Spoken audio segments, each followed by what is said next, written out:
Diary. Yeah!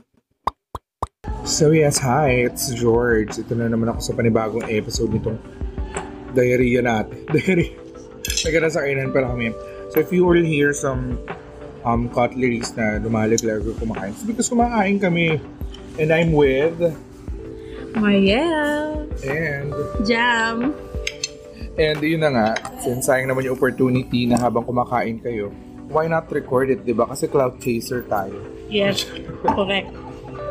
So today, yung naisipan nilang pag-usapan technically is about one thing or one aspect ng friendship is kung hanggang kailan yung privacy limitations. Tama ba, Julie? Yes, George. So, anong masashare nyo about it? By the way, sila pala yung mga ka-work ko today if you wanna know. If you don't wanna know, di wag. Anong pinaka naging reason mo? Bakit gusto mo siyang i-topic today? Oo nga. Oo. Well, it has came to my attention. Someone has challenged me, posed a question na kapag may nag-send ba sa iyo ng screenshot and yung laman ng screenshot na yon is something na damaging dun sa taong pinag-uusapan nila and damaging din dun sa mga grupo nung nagkukwentuhan, parehong damaging for both parties. Someone within that group sinend yung screenshot.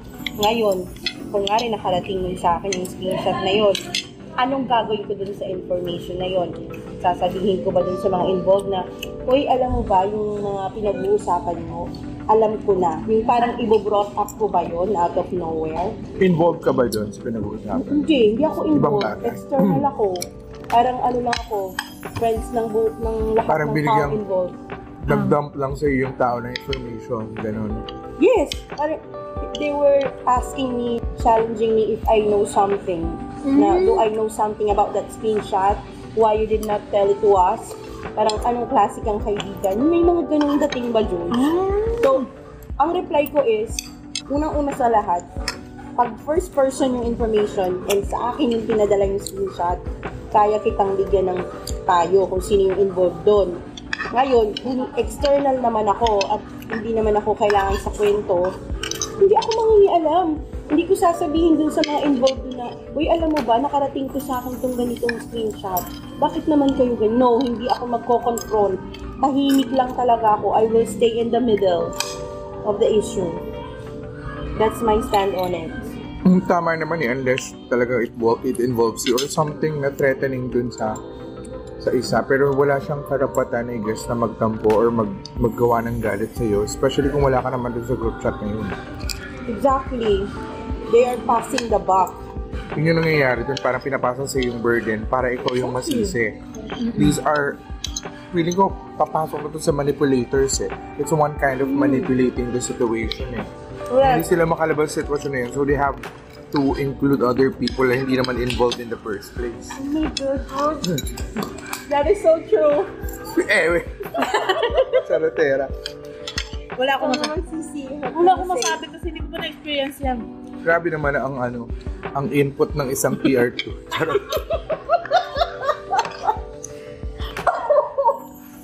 So, thank you so much, George. Yun yung bagay doon. Sinabi mo. Kasi ang mundo ngayon, nare-realize ko lang lately. Ang dami kong naranasan or dami kong nare-realize na there's a lot of manipulating happening, not just in friendship, but also in relationship and whatnot. Ang dami-daming parang season ngayon ng manipulators. So, minsan kasi may mga taong they don't know that they're manipulating, but their nature na kasi nila mang-manipulate. So, yun yung tendency sa kapag may nangyaring bagay, kailangan may masisisi sila, may mapapaikot sila over it. Absolutely. Super agree talaga. So that is why I personally decided to cut them off. Ano ba yan? Work-related ba to? Cut them off in my life. No. Okay. Kasi gumawa sila ng discomfort eh. Yes. The fact na nakafeel ka ng discomfort doon. Sabihin, tama ka rin naman, buti nga mabilis ka mag-decision to cut them off eh. Kasi as someone, coming from someone na sentimental, ang hirap. Ang daming minaway muna. Pero yung talent kasi yun eh, skill din yun na at one, pag may ginawang mali sa'yo, cut off mo agad. It's a skill na dapat hino-hone din talaga ng lahat. True. And wala akong pinag-iba sa kanila na pinag-uusapan nila yung isang tao. Itong tao na to is wala namang ginagawang mali sa'yo. Bakit mo kailangan pag-usapan yung isang tao na... Parang pinopoint bad ba nila yung taong isa? Yeah! Pinapamukha nilang masama. Someone that has not done anything wrong to them. Yun nga, nagkumukuha sila ng side. And this is a circle of friendship, right? They want me to take their side. Parang nagulat sila at some point na bakit ako neutral? Ba't wala akong kinakampihan? Parang ganun. Ako para sa akin is Abstain ka. nasa gitna lang ako. Since also yung mga abstain of Abstain saying ka yes ngayon. or no. Hindi naman, hindi ako kailangan magpa-involve dyan. Kasi unang-una sa lahat, kayo ang bumuo ng usapan na yan. Bakit ka sinali ka? Oo, hindi ako kasali dyan sa usapan nyo na yan. Don't involve me. And huwag niyo kong sisihin kung hindi ako nangingialam din at kung bakit ako tahimik din. Yun din yung problema ko sa ibang tao na parang kasi minsan, madalas to nangyayari sa mga naiipit sa sitwasyon. Yeah. Like for an example, wala na silang may sagot or wala na silang may dahilan about it. Maghahanap sa ngayon sila ng kakampi.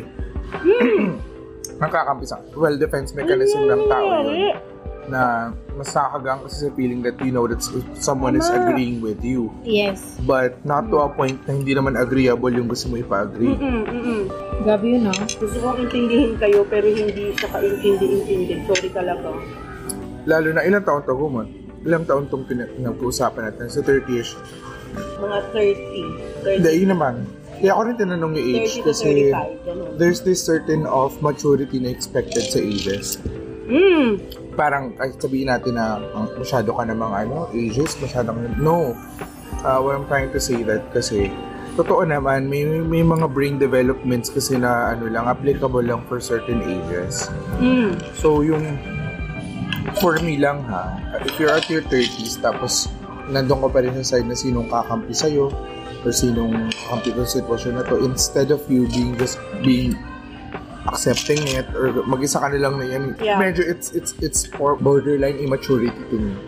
Pero nandun na nga tayo sa defense na it's a defense mechanism na tao rin na kailangan may nakakaintindi sa akin, lalo na kung strong. Kasi sabi nga ng iba, there is your truth, there's their truth, diba?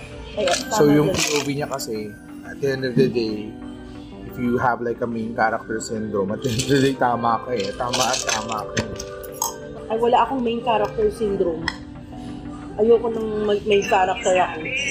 Oo. Pero dun sa mga nakakarinig ito ngayon, or kung bato-bato sa langit, tamaan ng wag magalit, kung nasaktan man kayo sa topic na to.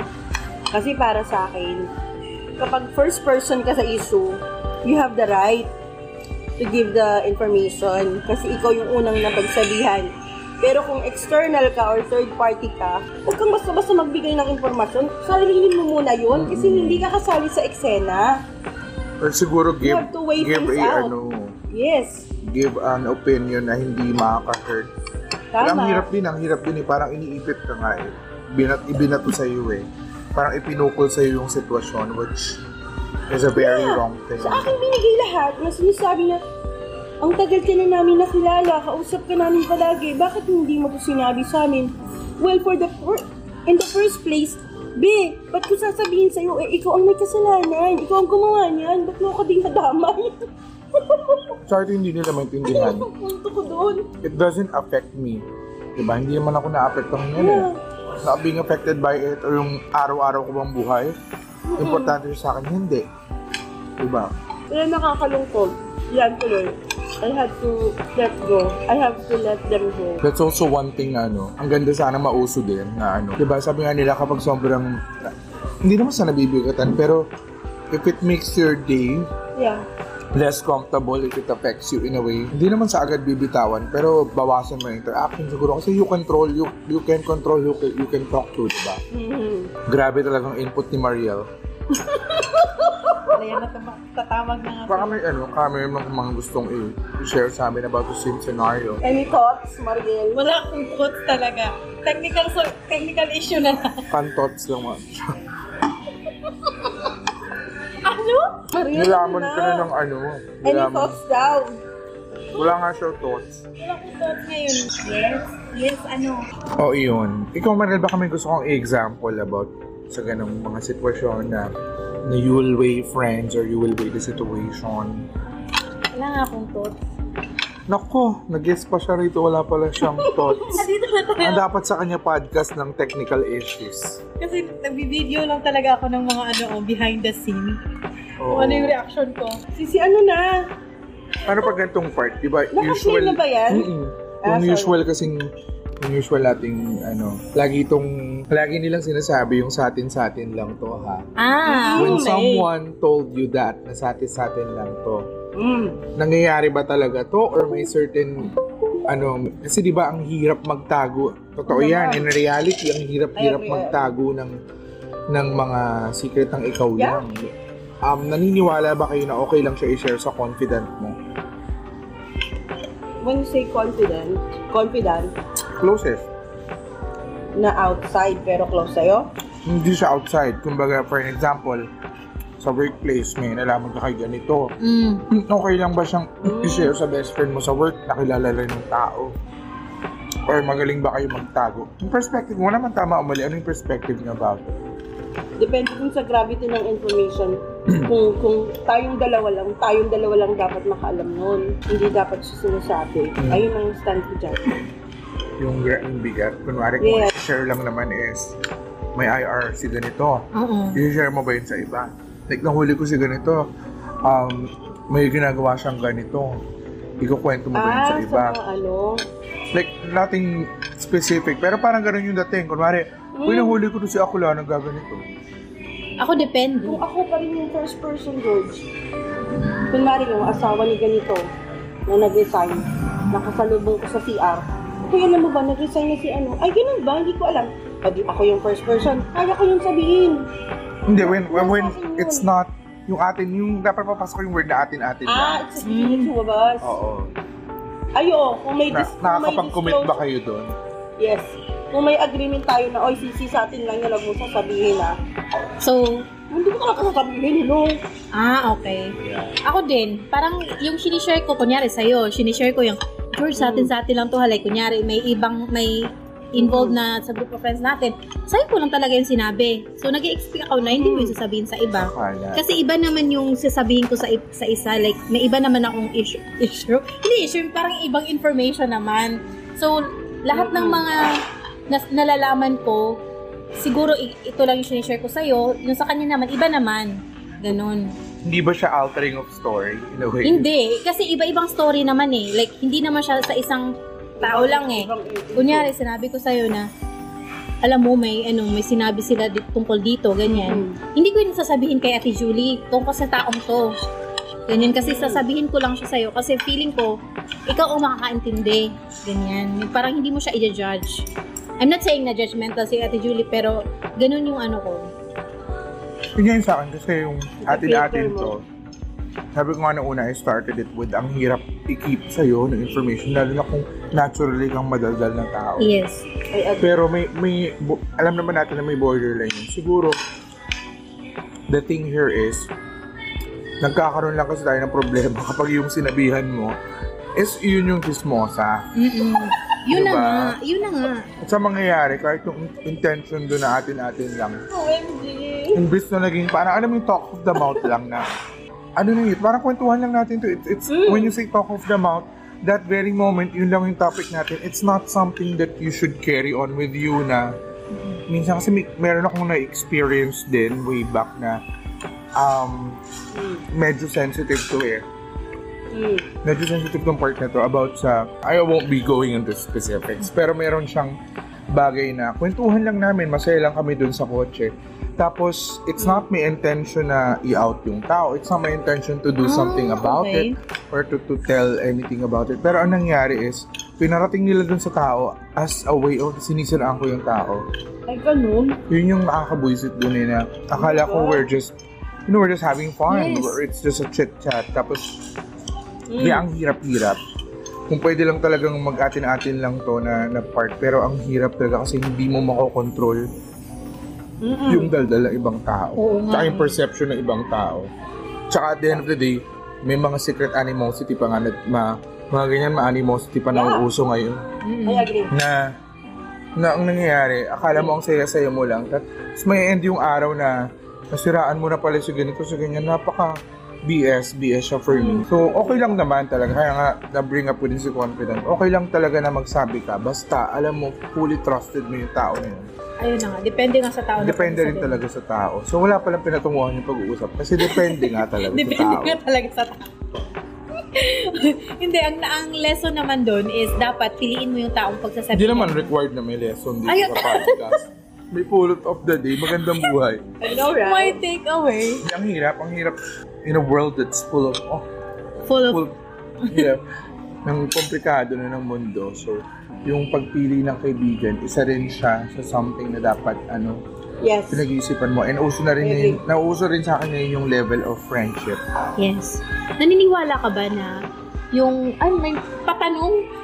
Go lang, gabi. Hindi, naniniwala ka ba yung friendship is para talaga siyang totoong relationship, like yung boyfriend mo, ganyan. Naniniwala ka ba doon? Na ganun siya kalalim?